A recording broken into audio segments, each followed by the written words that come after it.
শতরান হাতছাড়া হলেও বিশাখাপত্তনমে নজির গড়লেন রোহিত শর্মা। আন্তর্জাতিক ক্রিকেটে চতুর্থ ব্যাটার হিসেবে সেই রেকর্ড গড়লেন তিনি।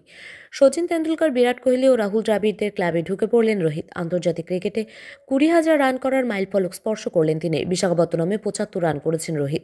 27 রান করার সঙ্গে সঙ্গে 20,000 আন্তর্জাতিক রান পূর্ণ হয়েছে তার। 505 ম্যাচে এই কীর্তি করেছেন তিনি। এখন রোহিতের রান 20,048। 3 ফরম্যাট মিলিয়ে তার গড় 42.47, স্ট্রাইক রেট 87.38। আন্তর্জাতিক ক্যারিয়ারে মোট 50টি শতরান ও 111টি অর্ধশতরান করেছেন রোহিত। 3 ফরম্যাটের মধ্যে একদিনের ক্রিকেটেই সবচেয়ে বেশি রান রোহিতের। 278 ম্যাচে 11,441 রান করেছেন তিনি। একদিনের ক্রিকেটে 49.10 গড়ে ও 92.79 স্ট্রাইক রেটে রান করেছেন তিনি।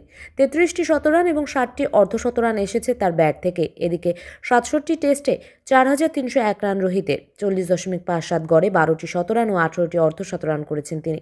159টি টি-20 ম্যাচে রোহিতের রান 4,231, তার গড় 32.05 ও স্ট্রাইক রেট 140.89। টি-20তে 5টি শতরান ও 32টি অর্ধশতরানের মালিক রোহিত। এই তালিকায় শীর্ষে মাস্টার ব্লাস্টার 100 শতরান ও 164টি অর্ধশতরানের মালিক সচিন তেন্ডুলকর। 664 ম্যাচে 34,357 রান করেছেন।